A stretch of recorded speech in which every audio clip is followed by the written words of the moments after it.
ऊर्जावान हमारे पूर्वांचल मोर्चा के प्रदेश कार्यकारिणी के सदस्य माधव पांडे जी, जिन्होंने पहले तो देश की सेवा की एयरफोर्स में रहते हुए, और आज भारतीय जनता पार्टी पूर्वांचल मोर्चा के प्रदेश कार्यकारिणी के सदस्य होने के नाते भारतीय जनता पार्टी पूर्वांचल मोर्चा की सेवा कर रहे हैं। आज उनका जन्म दिवस है और इस अवसर पर मैं इनको बहुत बहुत बधाई, जन्मदिन की बधाई देता हूं, शुभकामनाएं देता हूं और छठी मैया से प्रार्थना करता हूं कि आपको हमेशा निरोगी रखें, आपका जीवन यशस्वी हो, लंबी उम्र हो और ऐसे ही आप ऊर्जा के साथ पूर्वांचल समाज का, भारतीय जनता पार्टी का, दिल्ली प्रदेश का और देश का सेवा करते रहें। और आज आपने यहाँ पर हम सब लोगों को बुलाया है, सम्मानित किया है, मैं आपको धन्यवाद देता हूँ, बधाई देता हूँ। साथ में हमारे पूर्वांचल मोर्चा के प्रदेश के महामंत्री श्री संजय तिवारी जी, हमारे प्रदेश के उपाध्यक्ष श्री अमित मिश्रा जी, हमारे अंशुमन जी जो प्रदेश के प्रचार मंत्री हैं, हमारे आशीष जी, और यहाँ पर जितनी हमारी बहनें इकट्ठा हैं, भाई हमारे पीयूष छाबड़ा साहब, हमारे और RWA के प्रधान साहब कहाँ चले गए? बलराज जी।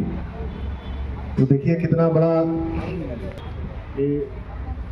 लॉ के फील्ड के से भी, पूर्वांचल मोर्चा से भी, RWA से भी इतने लोग आपको शुभकामनाएं देने के लिए एकत्रित हैं और आप ऐसी ऊर्जा और इसी उत्साह के साथ पार्टी की सेवा करते रहें, समाज की सेवा करते रहें। और जिस तरीके से हमारा पूर्वांचल समाज संवाद चल रहा है उसमें भी आपका बढ़ चढ़ करके हिस्सा लेते हैं। पार्टी की सारी जो गतिविधियां होती हैं उसमें भी, और आदरणीय हमारे देश के यशस्वी प्रधानमंत्री श्री नरेंद्र मोदी जी के सरकार के द्वारा जो लोक कल्याणकारी कार्य हैं उसका भी प्रचार प्रसार करने का आप काम कर रहे हैं। क्योंकि चुनावी माहौल है और हमारी बहनें यहाँ पर एकत्रित हुई हैं, तो मैं इस अवसर का लाभ उठाते हुए बहनों से कहना चाहता हूं कि देखिए 15 साल शीला दीक्षित की सरकार रही और सब लोगों ने वोट दिया। अगर वोट नहीं दिया होता तो इतनी बहुमत से शीला दीक्षित की सरकार नहीं बनती। और लगभग 11 साल से आम आदमी पार्टी की सरकार दिल्ली में है और दोनों ने कहा कि गरीबी हटाएंगे, गरीबों का कल्याण करेंगे, दिल्ली का विकास करेंगे, यही नारा लगाते रहे। न दिल्ली का विकास हुआ, न गरीबों का कल्याण हुआ। बैठो, हम जा रहे हैं। हाँ, और आराम से बैठो। जो बहनें हमारे हैं उनको सबसे ज्यादा अगर अपमानित करने का काम किसी ने किया तो केजरीवाल ने किया। और कैसे किया? एक तो जिसके बारे में बता रहे थे हमारे महामंत्री जी कि 2100 रुपए देने के लिए कहा गया कि 2100 रुपए देंगे, और जब लोकसभा का चुनाव था तो उस समय भी वादा किया गया कि 1-1000 रुपया हम महिलाओं को देंगे। और 9 महीने बीत गए, लोकसभा चुनाव हुए, किसी भी महिला को 1000 छोड़ दीजिए 1 रुपया भी इसने नहीं दिया। पंजाब में 3 साल 2.5 साल पहले सरकार बनी, उसमें वादा किया गया कि महिलाओं के लिए हम उनको सम्मान देंगे, वहां भी सम्मान नहीं दिया गया। आज दिल्ली में बस चल रही है, कहा जा रहा है कि दिल्ली में महिलाओं के लिए बस फ्री है। आज से 10 साल पहले, 11 साल पहले जब केजरीवाल की सरकार बनी तो दिल्ली में बसों की संख्या थी 8000 और आज बसों की संख्या मात्र रह गई है 2200। तो जब बस की संख्या नहीं है तो किसी को भी फ्री कर दो। और जहां पर हमारी 10 बहनें खड़ी हो जाती हैं, किसी बस स्टैंड पे चले जाइए और 10 बहनें खड़ी हो जाती हैं तो वहां पर बस वाला बस भी नहीं रुकता है। तो इस ऐसा फ्री देने क्या फायदा? पानी कहा गया कि पानी फ्री दे रहे हैं, अभी आतिशी जी कह रही थी कि हम पानी का बिल माफ कर देंगे। अभी केजरीवाल का भी एक आया मैसेज कि कोई पानी का बिल न दे, हमारी सरकार आएगी तो माफ कर देंगे। अरे भाई, आप तो कह रहे थे कि पानी फ्री है, तो जब पानी फ्री है तो बिल कहां से आ गया? इसका मतलब पानी फ्री नहीं था, यह आपका जुमला है। और पानी कहीं फ्री मिल भी रहा है तो पानी इतना गंदा मिल रहा है आप अनधिकृत कॉलोनियों में चले जाइए, आप झुग्गी झोपड़ियों में चले जाइए, वहाँ पर कई कई दिन तक पानी नहीं आता है, और पानी आता भी है तो उस पानी का कोई इस्तेमाल हम नहीं कर पाते हैं। और चलिए मान लीजिए कि पानी किसी को 500 रुपये को महीने का फ्री दे दिया, लेकिन वो परिवार पानी पीने के लिए जो खरीद करके पी रहा है, कोई ऐसा परिवार नहीं है जहाँ पर 1500-2000 रुपये का पानी हम लोग खरीद करके नहीं पी पा रहे हैं। तो 500 रुपये का पानी फ्री दिया और 2000 रुपया आपने मिनरल वाटर का खरीद लिया, और जो मिनरल वाटर के नाम पर हम पानी खरीद रहे हैं वो भी मिनरल वाटर नहीं है, वो भी पानी आरओ का ही पानी है। कहीं आरओ का प्लांट लगा हुआ है, वहां से पानी भरते हैं। ये जो माफिया है, टैंकर माफिया है या अन्य ये जो पानी वाले जो माफिया हैं, ये वहां से आरओ का पानी भरते हैं, उसमें रैपर लगाते हैं, और रैपर लगाकर नकली नाम पर आप देखेंगे किले के नाम पर वाई जो लास्ट में होता है उसके बदले में कोई आई लिखा होगा। बिस्लरी का हमने देखा अभी कुछ दिन पहले तो बिलसरी लिखा हुआ है। तो ये जो ठग हैं, ये ठगी कर रहे हैं। आज दिल्ली में वृद्धा पेंशन हमारी महिलाओं के लिए नहीं बन रहा, नए राशन कार्ड नहीं बन रहे, बिजली कहा जा रहा है कि 200 यूनिट फ्री है। आधे से अधिक आबादी पूर्वांचल की किराए के मकान में रहती है और किराएदार को इस योजना का कोई फायदा नहीं है। तो ये केवल ठगी करने का काम, केवल झूठ बोलने का काम है। और जो काम कोई केजरीवाल नहीं कर पाते हैं या उनको नहीं करना है, तो उसको कहते हैं कि मोदी जी नहीं करने दे रहे हैं। और शीश महल उनको बनाने के लिए मोदी जी कह रहे थे, मतलब शीश महल बन गया तो मोदी जी बनने दिए, और जो काम करना है उसको मोदी जी नहीं कर रहे। और सबसे जो गलत काम किया बनाने का,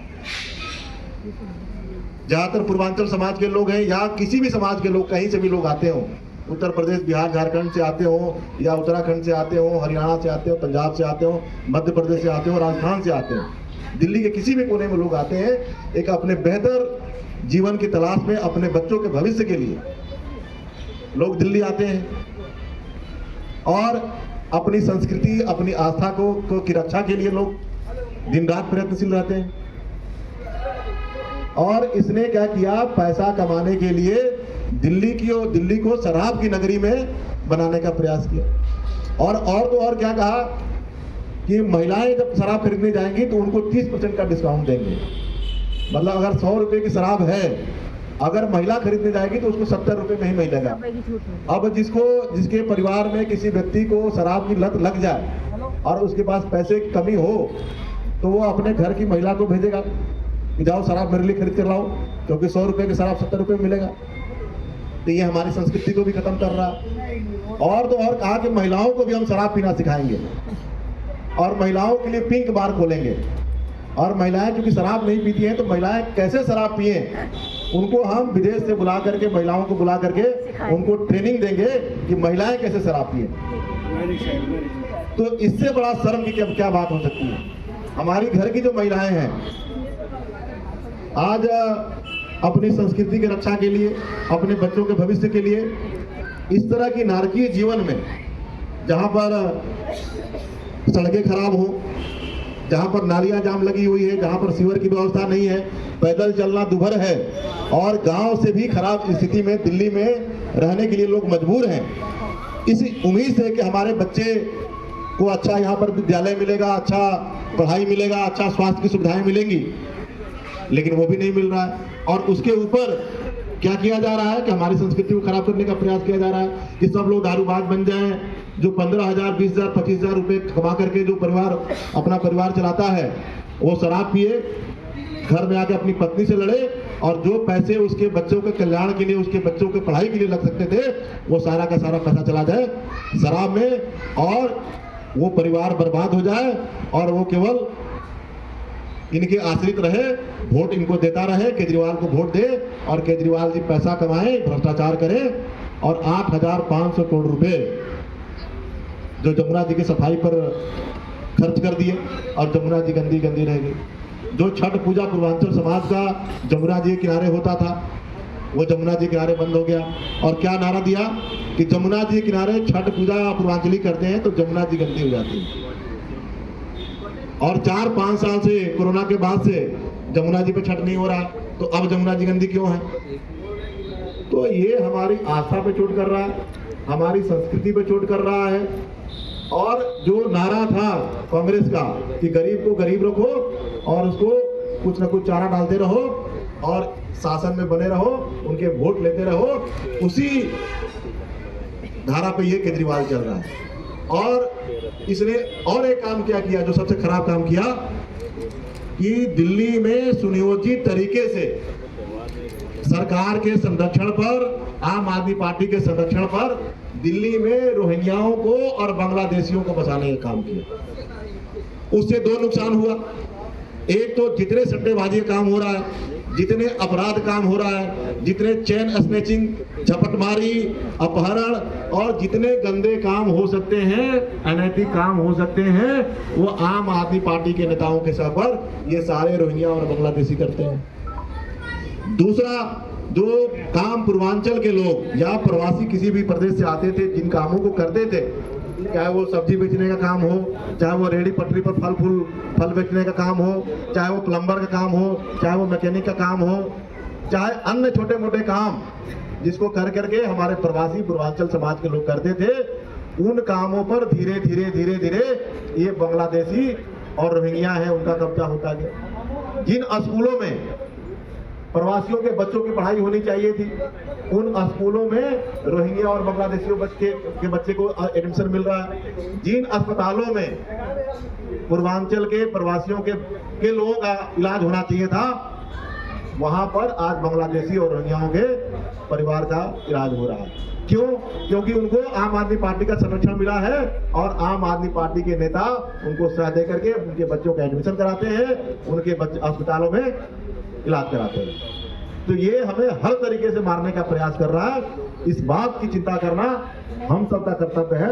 मैं आप सभी से आग्रह करता हूं, और आयुष्मान के बारे में भाई साहब बता ही रहे कि जो मोदी जी की जितनी योजनाएं हैं, चाहे आयुष्मान भारत, इसका कि 5 लाख रुपए का इलाज पूरे देश भर में मिल रहा है, लेकिन दिल्ली में लागू नहीं है। आज प्रधानमंत्री आवास योजना के माध्यम से पूरे देश भर के गरीबों को सस्ते मकान मिल रहे हैं, लेकिन उस योजना को दिल्ली में लागू नहीं होने दिया। आज हर घर में शुद्ध जल की सप्लाई नल के माध्यम से पूरे देश में कार्यक्रम चल रहा है, उस योजना को भी दिल्ली में केजरीवाल ने लागू नहीं किया, क्योंकि उसको है कि गरीब को गरीब रखो, चारा फेंकते रहो, उनके को बांग्लादेशियों को अलग से बसा करके उनके वोट बैंक तैयार कर करके किसी भी तरह से सत्ता पे बने रहे। तो इस बात का चिंता करना हमारा काम है, और आपके आसपास में जितने भी लोग रहते हैं उनको भी आप शिक्षित करिए, उनको जागरूक बनाइए कि इसके झांसे में नहीं आना है। नहीं तो 15 साल बनाया, 11 साल केजरीवाल ने बनाया, और इसके झांसे में फिर पड़ेंगे तो फिर 5 साल। तो नारा एक ही ध्यान रखना है, बटेंगे तो कटेंगे और एक रहेंगे तो नेक रहेंगे, सेफ रहेंगे। मैं पांडे जी को इनके जन्म दिवस पर बधाई देते हुए, शुभकामना देते हुए, केक काटेंगे हम लोग। थैंक यू भाई साहब।